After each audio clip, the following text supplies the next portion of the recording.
سورہ نور کی آیت نمبر 59-60 کا ترجمہ تفسیر پڑھنے سے ثابت حاصل کریں گے۔ اعوذ باللہ من الشیطان الرجیم، بسم اللہ الرحمن الرحیم۔ وَإِذَا بَلَغَ الْأَطْفَالُ مِنْكُمُ الْحُلُمَ فَلْيَسْتَأْذِنُوا كَمَا اسْتَأْذَنَ الَّذِينَ مِنْ قَبْلِهِمْ كَذَلِكَ يُبَيِّنُ اللَّهُ لَكُمْ آيَاتِهِ وَاللَّهُ عَلِيمٌ حَكِيمٌ۔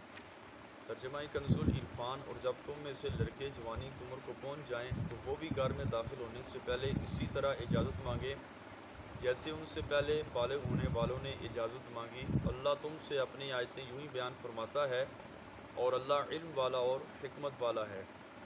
اس آیت مبارکہ میں فرمایا کہ جب تمہارے یا قریبی رشتہ داروں کے چھوٹے لڑکے جوانی کی عمر کو پہنچ جائیں یعنی بالغ ہو جائیں تو وہ بھی تمام اوقات میں گھر میں داخل ہونے سے پہلے اسی طرح اجازت مانگیں جیسے ان سے پہلے بڑے مردوں نے اجازت مانگی۔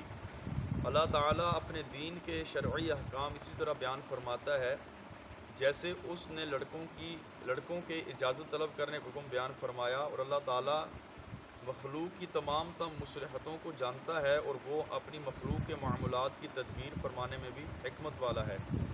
گھر میں اجازت لے کر داخل ہونے سے بے شمار جس کی وہ حکمتیں ہیں، یہاں پر ایک بیان بھی کی گئی ہے۔ حضرت عطا بن یسار فرماتے ہیں ایک شخص نے نبی پاک علیہ الصلوۃ والسلام سے دریافت کیا کہ کیا میں اپنی ماں کے پاس جاؤں تو اس سے بھی اجازت لیا کروں؟ نبی پاک علیہ الصلوۃ والسلام نے فرمایا ہاں۔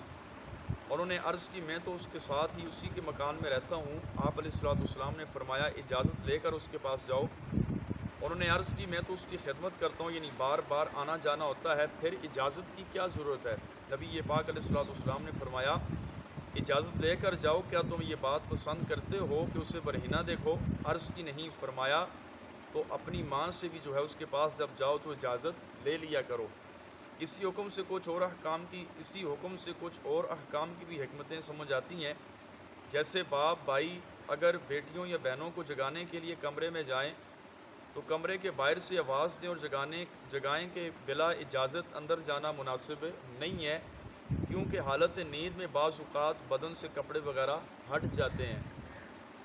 وَالْقَوَاعِدُ مِنَ النِّسَاءِ اللَّاتِي لَا يَرْجُونَ نِكَاحًا فَلَيْسَ عَلَيْهِنَّ جُنَاحٌ أَن يَضَعْنَ ثِيَابَهُنَّ غَيْرَ مُتَبَرِّجَاتٍ بِزِينَةٍ وَأَن يَسْتَعْفِفْنَ خَيْرٌ لَهُنَّ وَاللَّهُ سَمِيعٌ عَلِيمٌ۔ اور گھر میں بیٹھی رہنے والی وہ بوڑھی عورتیں جنہیں نکاح کی کوئی خواہش نہیں اور ان پر کچھ گناہ نہیں کہ وہ اپنے اوپر کے کپڑے اتار دیں جب کہ زینت کو ظاہر نہ کر رہی ہوں، اور ان کا اس سے بھی بچنا ان کے لیے سب سے بہتر ہے۔ اللہ سننے والا اور جاننے والا ہے۔ اس آیت مبارکہ میں بوڑھی عورتوں کے بارے میں فرمایا گیا کہ ایسی بوڑھی عورتیں جن کی عمر زیادہ ہو چکی ہو اور ان سے اولاد پیدا ہونے کی امید بھی نہ رہی ہو اور عمر زیادہ ہونے کی وجہ سے انہیں نکاح کی کوئی خواہش بھی نہ ہو، تو فرمایا ان پر کچھ گناہ نہیں کہ وہ اپنے اوپر کے کپڑے یعنی اضافی چادر وغیرہ اتار کر رکھ دیں جب کہ وہ اپنی زینت کی جگہ مثلاً بال، سینہ، پنڈلی وغیرہ کو ظاہر نہ کر رہی ہوں، اور ان بوڑھی عورتوں کا اس سے بچنا اور اضافی چادر اپنے لیے لینا یہ بھی سب سے بہتر ہے۔ بعض مفسرین کرام فرماتے ہیں کہ حکم ایسی بوڑھی عورتوں کے لیے ہے جنہیں دیکھنے سے مرد کو شہوت نہ آئے۔ اگر بڑھاپے کے باوجود عورت کا حسن و جمال قائم ہے تو اسے دیکھنے سے شہوت آتی ہو تو وہ اس حکم میں داخل نہیں ہے، اب اس کے لیے بھی پردے کا حکم ایک جوان عورت کی طرح ہی ہوگا۔ اس آیت مبارکہ سے معلوم ہوا کہ جب کسی کام میں فتنے کا اندیشہ باقی نہ رہے تو شریعت اس کام میں سختی کو ختم کر دیتی ہے اور اس کے معاملے میں آسان حکم اور کچھ رخصت وہ دے دیتی ہے۔ البتہ رخصت و اجازت کے باوجود تقوی و پرہیزگاری کی وجہ سے اسی سابقہ حکم پر عمل کرنا یہ زیادہ انسان کے حق میں بہتر ہوتا ہے۔ اللہ رب العالمین کی بارگاہ میں دعا ہے جو کچھ ہم نے پڑھا سنا اس پر عمل کرنے کی توفیق نصیب فرمائے۔ آمین۔ آمین بجاہ نبی الکریم صلی اللہ تعالیٰ علیہ وسلم۔